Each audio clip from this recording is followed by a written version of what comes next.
And that leads us right away to our next speaker, to Dorothea von Hantelmann, because Steffi says that she has followed the work of Dorothea passionately for more than 25 years, and is so delighted that this great voice of art history is celebrated here in the marathon. Now, Dorothea is doing much more than just one presentation, because it connects very much to this idea of it being an evolutive participation. Already when we did the Swiss Pavilion, which I curated for the Venice Biennale in 2014, Dorothea actually invented this format of the vignette, the idea of writing a book and presented it whilst it's being written in the pavilion. And actually here, for the marathon, Dorothea decided again to present a work in progress, so you will hear her again later today. Dorothea is a Documenta Professor of the Art Academy, University of Kassel. Her main field of research are contemporary art and theory, as well as the history and theory of exhibition. She's working on a book that explores exhibition as a ritual space, something that is so important for the 21st century, the idea of going actually beyond the exhibition just being about visual art, but as Margaret Mead always lamented, exhibitions should not only address the visual sense, they should be for all the senses, and that will be the new book of Dorothea. Today she will be speaking about the transformation of the museum, the transformation of the art institution. Please give a very, very warm welcome to Dorothea von Hantelmann.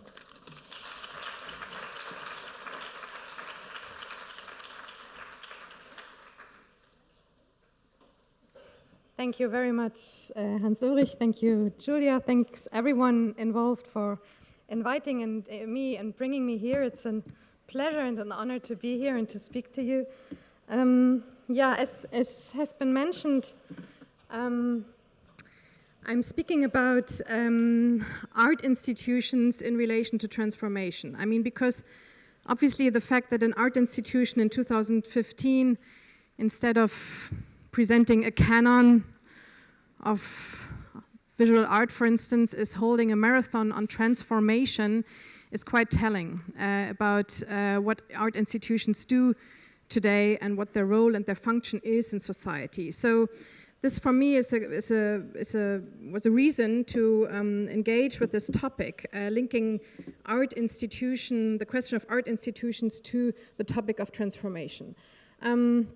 First thing that is striking somehow is that if we look at art institutions in their traditional form as museums, there seem to be few places in society that are to such an extent linked to ideas that are the opposite of transformation, to constancy, to unchangeability.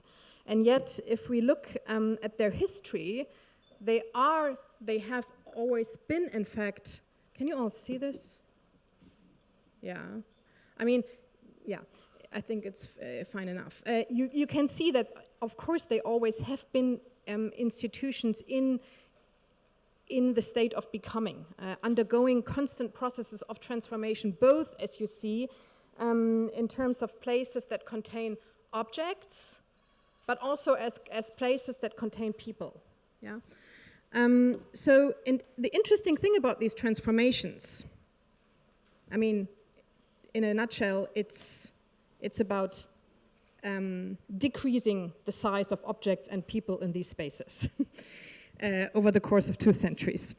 The interesting thing about these transformations of institutions, because we don't study art history or the history of institutions here as such, the interesting thing about them is that they mirror very fundamental transformations in society, socioeconomic transformations. Art institutions, such as museums and exhibitions, are not merely containers for artworks. They are, and this is sort of what I would argue, their primary function in society. They mirror very essential socioeconomic parameters of the society they exist in. And to the extent that these societies, these modern Western societies, understand themselves as being open, liberal, constantly progressing and transforming societies, these rituals, as I call them, exhibitions, have to correspondingly constantly transform and change themselves. And this somehow corresponding relationship between the transformation of society and the transformations of exhibitions is something that I research, and I want to present you certain stages or a few stages of this research. One term that is somehow key in this discourse is the term liberal. I call art exhibitions something like a specifically modern in the sense of liberal ritual. Liberal is not a term that we like to use very much these days. So let me say some words about it. I don't refer to liberal in the sense of the 20th century meaning it gained over the course of the 20th century in the sense of a sort of economic liberalism. Yeah, that's a sort of reduced idea of the term of liberalism. What I refer to is liberal in the sense of political, as it was used in the political philosophy of the Enlightenment, where it was very much linked to very basic, as an emancipatory term, very basic ideas of liberating people, individuals from the rigid and hierarchical social structures of pre-modern feudal aristocratic societies. Yeah?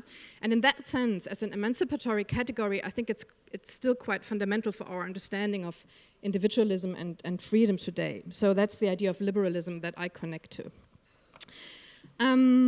So my first leap in time goes back to the 16th century, to the 16th and 17th century, which is the birth of the modern society, the early modern period, but also the birth of at least prefigurations of what we today know as museums or exhibitions. These are a number of museums constituted by researchers, humanists, scholars, who use these places for work as laboratories to work on systems of classifications of natural phenomena, yeah, objects, biological, mineral objects. The interesting thing is, I mean, they have been done this before, yeah, but the interesting thing is that they now do it with the actual object. So empirical research becomes important. And at this moment, also these collections become important. Now, we know collections from the Middle Ages, treasure collections, spoils of war collections, collections of relics and churches, but at this particular moment in time, these collections gain a different character.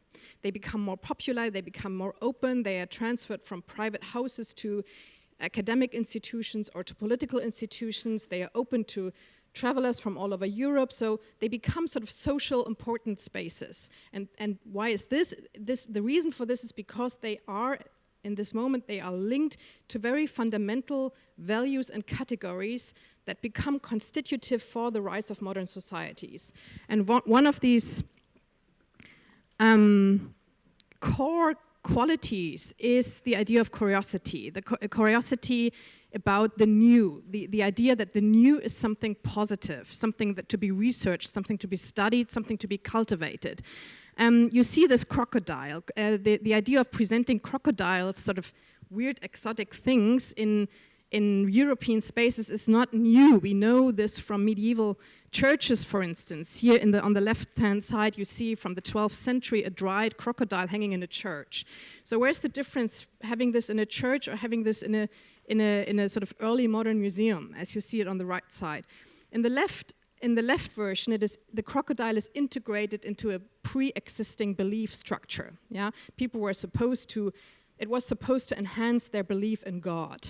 Yeah, so it's part of a sort of closed, fixed traditional cosmology, religion.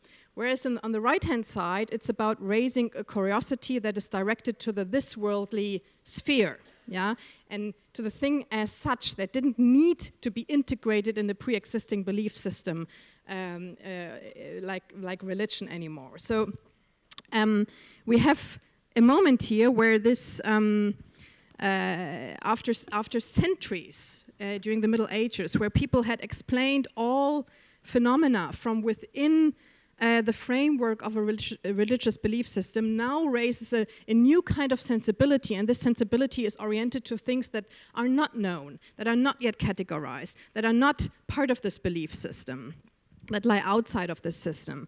And this is a very tectonic shift, because because it triggers a sensibility that was completely alien to medieval cultures that were sort of closed, whereas modern cultures understand themselves as open, as expansive, as embracing the new. Think of any ideology of progress. Think of the modern credit system, which was fundamental for a market, for a growth economy. The idea of a credit system is based on a belief in the future. You invest, you trade, you invest something into the future. So you need a sort of positive relation to the idea of the future. This is not something that somehow falls from the sky, an attitude like this. It had to be trained, it had to be cultivated, being as fundamental and constitutive as it was. And these early museums were somehow, I mean, of course we had the technological inventions, we had the discovery voyages that brought all these new things and raised the curiosity of thousands of Europeans and so on. But to build a society that was based on these new values, one needed places to cultivate these values. And it is in that sense that these early museums became like laboratories where something could be trained and cultivated on a small level before then enter the center of society. This is a few more examples of these curiosity cabinets. It's actually the first time that a space, a cultural format, a ritual is invented that not only includes new unknown things, but explicitly aims to focus them, to cultivate them.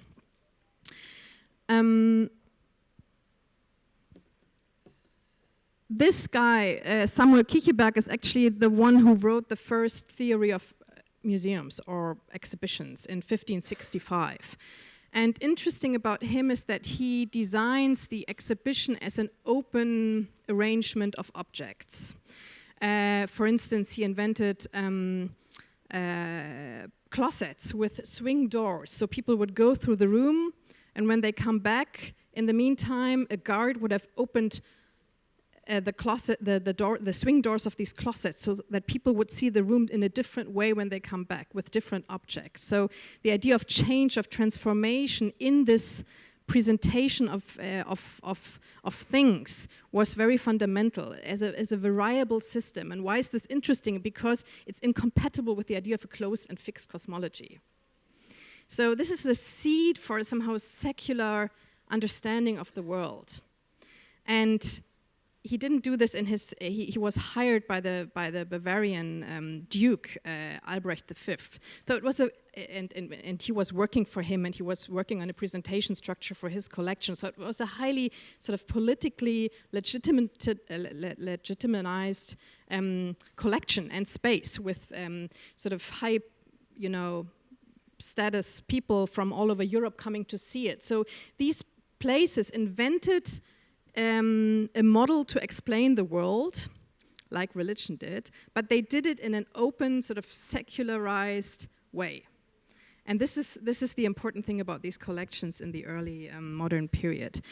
This worldly space, an open arrangement, assembled not by a priest, but by a civic person who had space for change, for individual ideas. Yeah, this is something you couldn't imagine in a church ritual. Yeah, the priest has to follow the tradition, the rule, whereas the collector could sort of change the arrangement of objects. So this is the seed, as I said, for a secular understanding of the world, but it's also the birth of a new cultural format, and both emerge at the same time in history.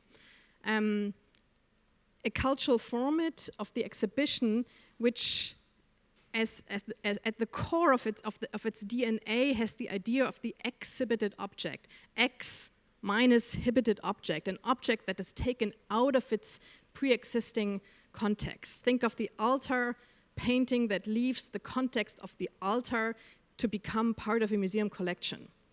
In the altar, it is part of a closed cosmology, religion. Yeah. In the museum, it's an artwork.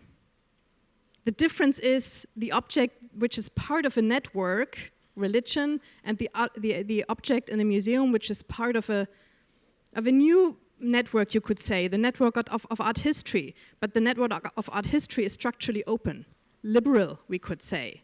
And liberal, such as the social shift between these two states, yeah, the altar painting leaving the church and entering the museum happens at the same time in the late 18th century with the birth of the Louvre and the modern museums and so on, where societies shifted from pre-modern hierarchical aristocratic feudal societies where a shoemaker, born a shoemaker, would die as a shoemaker, where they shift to somehow modern liberal societies that are structurally open, where the shoemaker can theoretically become a teacher or something else. Huh? So in a way we could say that this shift from the altar painting to the museum bears in itself the entire modern paradigm, the shift from traditional closed societies to modern liberal societies. So we have this exhibition format as a draft, as a counter draft to feudal or religious societies. With this comes also a link to market economy, which Kicheberg, the guy on the left, didn't do the presentation for the Munich collection alone. He did it with his friend Hans Jakob Fugger. He was a son of the Fugger family, of the famous merchant family.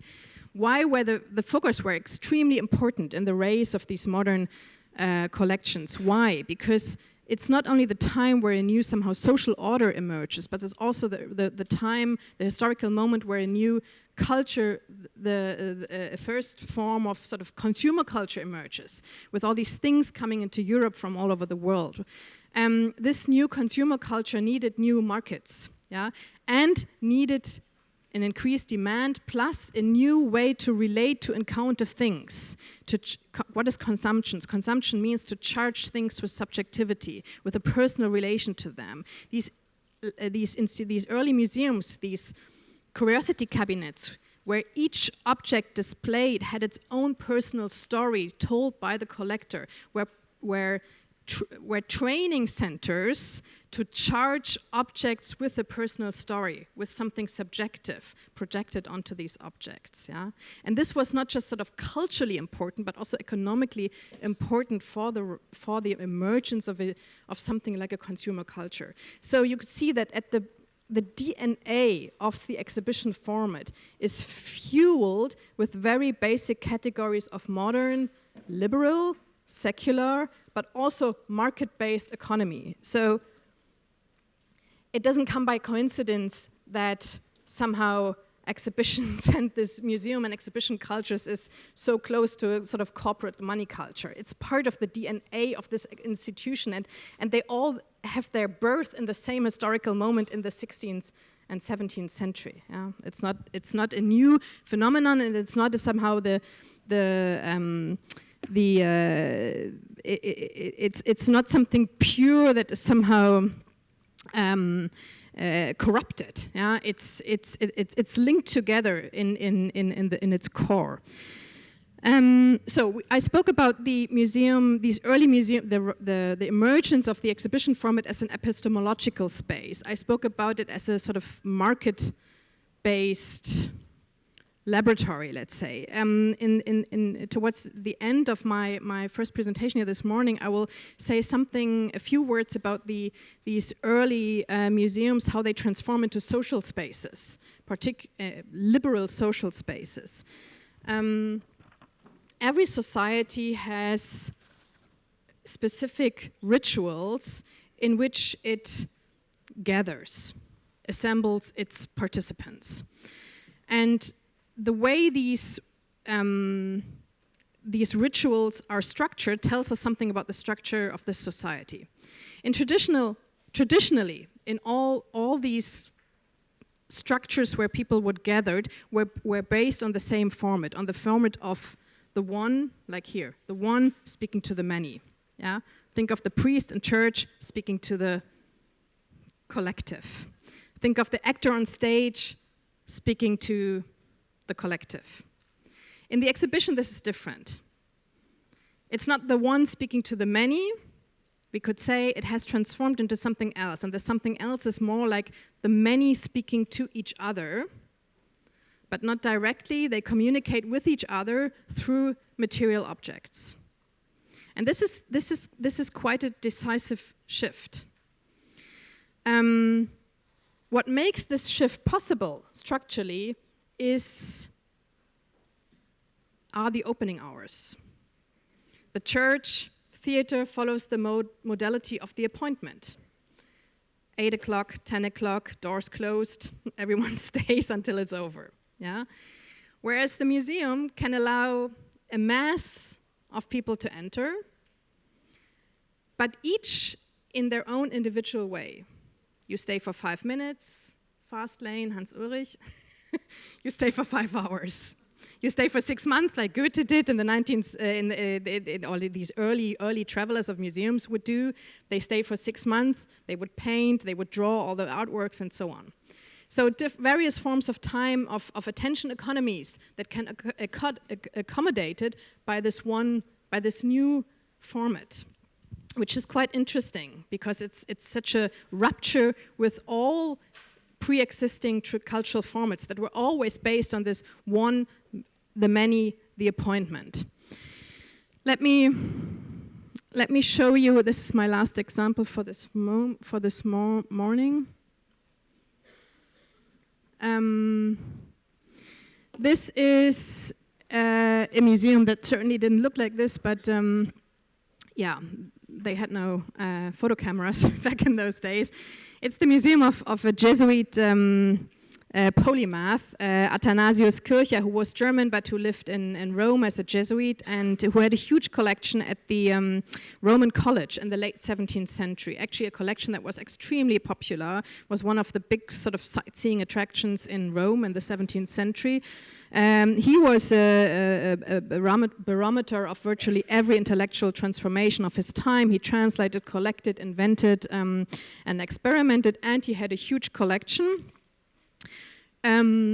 With objects from geology, optics, astronomy, medicine, mathematics, just to name a few, but above all, he was obsessed with communication. He collected all sorts of scripts, ancient and modern scripts, and he had invented several communicational devices. And one of them, which I cannot show you on a picture, obviously, but so you have to listen to me. One of these devices was a speaking tube that was installed in his museum. And through this speaking tube, about 8 meters long, the custodian at the entrance could announce visitors.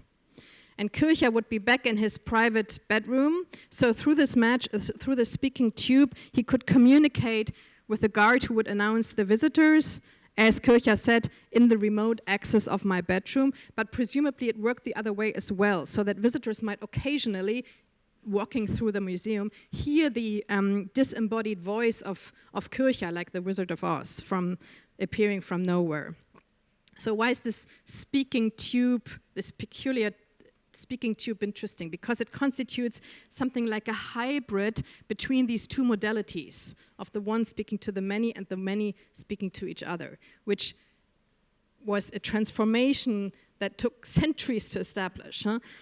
Because on the one hand, there's something modern to this speaking tube. It allows civil society, in its very sort of prefigured form, to constantly intrude into his life. On the other hand, the speaking tube functioned as a sort of last attempt to control the flow of people, to stick to this modality of the appointment, of the one that speaks to the many. So it's like a hybrid between him as a private, in the sort of pre-modern mode as being a private host of his own collection, and him being a representative of this public museum, so to speak. So it took centuries to transform this mode of the one speaking to the many speaking to each other, and this is a particular hybrid moment within this long transformation process. So picturing him communicating through his trumpet with the increasing crowd of visitors that came to see his collection, we can almost witness how this slow process of transformation, how this increasing liberalization took place, which was extremely important because a rising mass democracy in modern society needed places where the nation could be gathered, yeah? But you can't gather a nation in one place. This is why you need something like a national gallery, yeah? Which follows the modality of opening hours. And this is why they are called national galleries, because they are places where the nation can gather.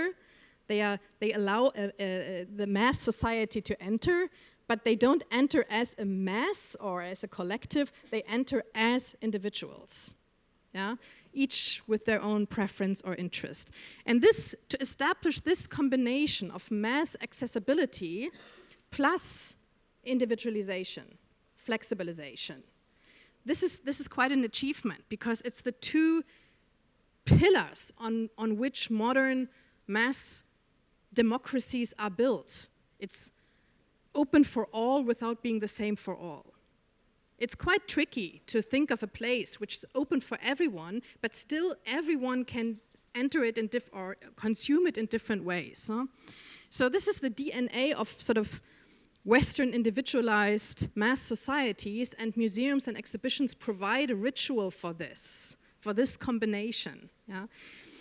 So I'll end here because I'm back in later today to continue, just by showing you that this is somehow the strength of this ritual, which transformed over centuries to provide a space that is charged by particularly modern, in the sense of liberal values that correspond to equally sort of liberal, meaning individualized and flexibilized societies. This is the strength that this ritual achieved, which towards, and this is what I'm going to speak about later today, which in our time is strength, which in our time sort of becomes a weakness. And this is why it has to change again today, yeah? So I'll leave you with this, and this is where we continue later this afternoon. Thank you very much.